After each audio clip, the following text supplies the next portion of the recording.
All right, now getting back to Gypsy Soul, the first song that you did for us here today, "Soul of a Girl," that one was just picked up by Starbucks, right? And that one's actually playing in Starbucks stores all over the world. Yeah. Yes. How much does that mean to an independent artist like yourselves?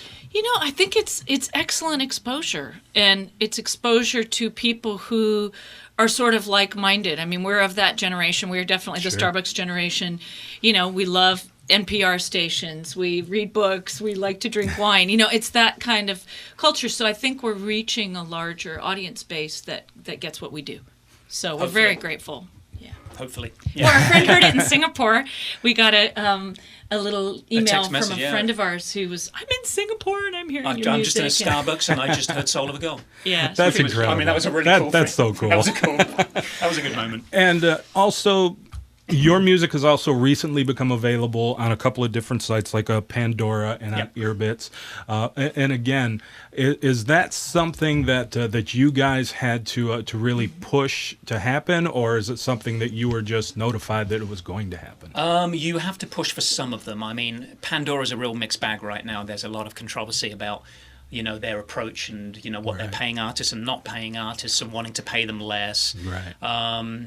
You know, so, but again, you know, it's one of those things. It's this kind of internet radio is here to stay, whether we like it or not. True.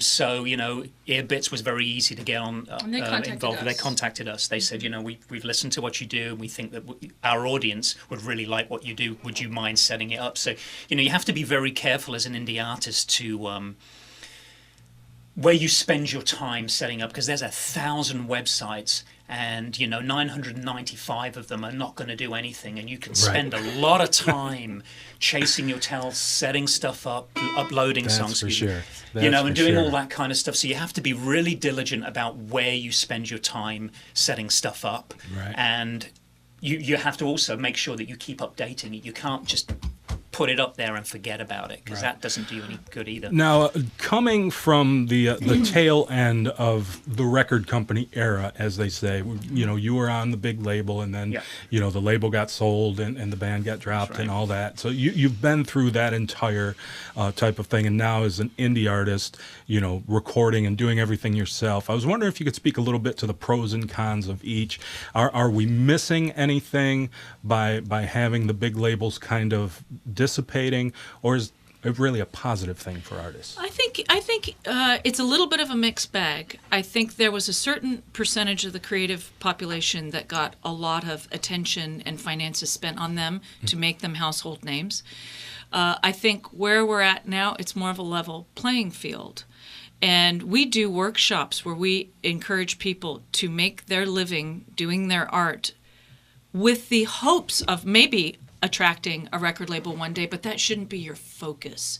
You need to be Not your anymore. own brand. You need to create a viable, sustainable career that feels good to you. You want to wake up every morning, you want to go out and perform and tour or produce other artists or be a sound person or whatever it is in the arts. There's such an art to living your music from the arts. And, you know, we're a commission-only couple. There is no plan B. We have to get up every morning and get really creative about how we market ourselves, and we've done this for 15 years.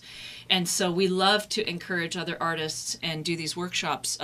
We've done them at Shoreline College, we've done them at universities in Arizona, and we're going to start doing them in our hometown twice a year, where people come to us and they have like a 4-day weekend, and we have keynote speakers, and we really teach people, give them a roadmap about having a legitimate independent career, because it's totally doable. Yeah, definitely.